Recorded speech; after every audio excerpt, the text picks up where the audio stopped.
저는 조금 부정적이에요, 사실.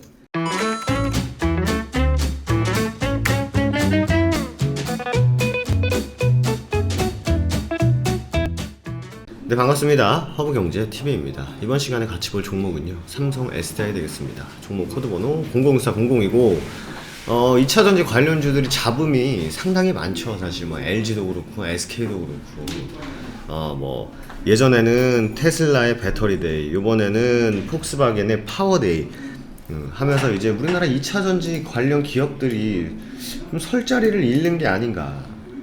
완성차 업체들이 배터리를 내재화하면 할수록 2차전지 기업들에서 계약을 하지 않지 않을까, 이런 우려가 있습니다만 저는 조금 그렇게 생각하진 않습니다 라고 말씀드리면서 추가적으로 덧붙였던 얘기가 뭐냐면, 일단 시장 그 전기차 같은 이제 전기차 시장의 시장 침투율을 보자. 그걸 과연 한두 업체가 혹은 완성차 업체가 모든 걸 다 할 수 있겠냐를 놓고 보면은 저는 조금 부정적이에요, 사실. 그 모든 걸 다 할 수가 없다고 봅니다. 그리고 2018년도 기사를 제가 또 찾아와서 여러분들께 말씀드렸던 부분이 뭐였죠? 이미 완성차 업체들이 시도를 굉장히 많이 했어요, 배터리 내재화에 대해서. 근데 좀 많이 떨어져 나갔죠.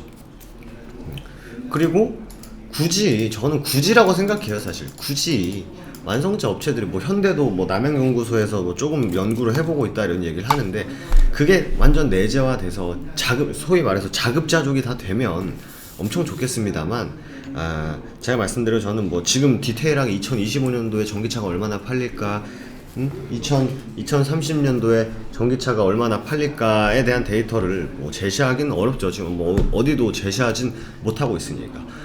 그럼에도 불구하고 내연기관차 전기차 총에서 10이라고 보면 여기서 1, 2 정도는 충분히 전기차가 들어갈 수 있다라는 부분은 계속 나오고 있고, 그리고 삼성 SDI라는 기업이 막대하게 투자를 했을 때 과연 전망이 없고, 그런 리스크, 어떻게 보면 완성차 업체들이 배터리 내재화 한다는 걸 테슬라도 이미 1000명을 했었고, 이번에 그 누구죠?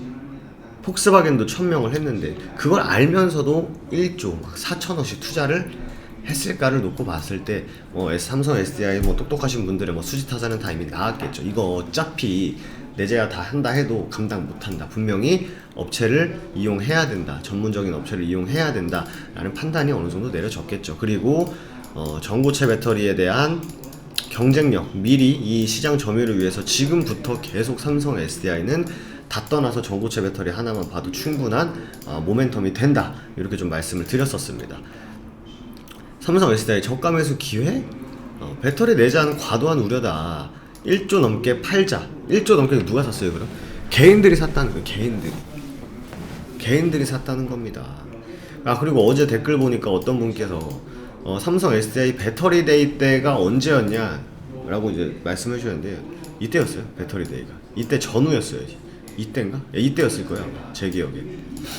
그때 아마 영상 저희 채널 안에 있기 때문에 한번 찾아보시면 전 계속 그랬어요. 그래도 좋다, 그래도 좋습니다, 삼성의 SDI 그래도 좋습니다. 그리고 이렇게 앞자리 8까지 같이 보지 않았습니까, 사실. 그죠? 삼성 SDI가 주춤하고 있다, 주가 상승을 이끌었던 외국인과 기관도 대거 팔아치우는 모습이다 라는 기사가 나오자마자 귀신같이 기관 외국인들이 매수로 들어왔습니다. 그래서 제가 무료 방송에서도 말씀드렸지만, 뉴스 보면서 매매하면 골로 가기 딱 좋다, 다시 한번 또 삼성 SDI가 보여주지 않았나 생각이 됩니다. 그죠?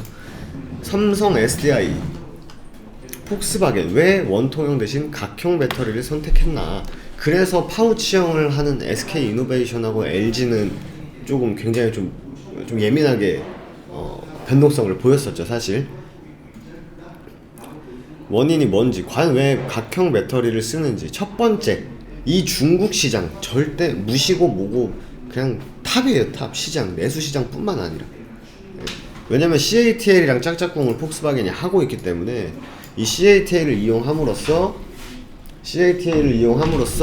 중국 시장에 대해서도 중국 정부의 좀 우호적인 그런, 어떻게 보면 좀 도움?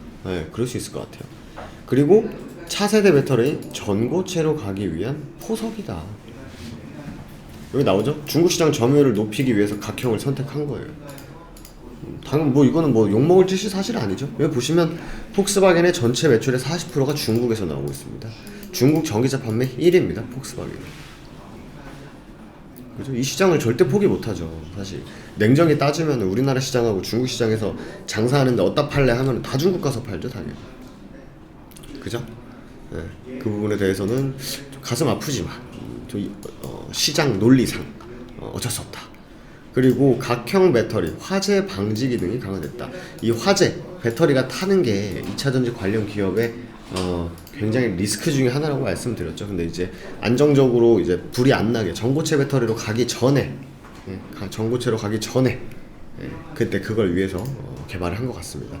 에너지 밀도 20% 높이고 원가는 20% 절감한 젠5 배터리 하반기 양산 시작. 젠5 배터리 전고체 배터리 요거 좀 중요하게 계속적으로 머릿속에 넣어두셔라. 꾸준히 좀 말씀을 드리지 않나 싶습니다. 그리고 거의 한 2주 동안 2주 동안 여기서 이제 계속 공방을 펼쳤었죠. 이 갭을 메꾸고 과연 위로 주가를 당겨줄 수 있을까. 그런데 다행히 계속적으로 지지하는 모습을 보여주면서 좀 위로 갈 수 있지 않을까라는 기대감 정도는 계속적으로 품을 수 있게 되지 않았나 생각이 됩니다. 그죠? 그리고 다만 이제 조금 조심해야 되는 건 이거예요. 지금 이제 곧 실적 시즌이 나오지 않습니까? 물론 뭐 전 분기 대비해서는 영업이익도 늘고 했지만 또 전 분기 대비해서는 조금 원래 좀 이제 상반기가 좀 비수기거든요. 네, 그 부분을 좀 알고 계시면 좋을 것 같아요. 그리고 또 실적 쇼크다 뭐 이런 또 되게 자극적인 얘기 써가지고 또 투심을 어지럽힐 수도 있으니 그 부분 꼭 조심하고 꾸준히 실적 발표 언제인지 실적은 어떻게 나왔는지 꼭 체크를 해두시기 바라겠습니다. 이 부분 정도만 챙겨두셔도 삼성 SDI에 대해서는 부족함이 없이 볼 수 있으실 것 같아요. 그래서 저희 홈페이지 한번 오시면은 저희 회원제가 어떻게 운영이 되고 있는지, 그리고 VIP 매매 수익은 어떻게 내고 있는지, 어떤 이벤트가 진행되고 있는지, 저희가 1년에 120만원, 저희는 기본적으로 투트랙 전략을 쓰는데요. 단기 스윙 그리고 주력주 매매 이렇게 두 가지를 하고 있습니다. 단기 스윙은 1, 2주 보유하면서 10에서 15%를 목표로 가고 있고요. 주력주 같은 경우 최소 2자리에서 3자리까지 어느 정도 시간 투자를 하되 리스크를 좀 제한적인 종목들로 진행을 하고 있습니다. 그래서 나 좋은 종목인지를 알겠는데 너무 높아서 못 샀던 종목들, 그런 거 괜히 고점에서 따라잡으시는 것보다는 향후에 좋아질 종목을 지금부터라도 준비하시는 게 훨씬 더 안정적인 투자하시는 데 도움되지 않을까 생각이 됩니다. 주말 잘 보내시고 그럼 저는 또 다음 삼성 SDI 시간에 인사드리도록 하겠습니다. 감사합니다.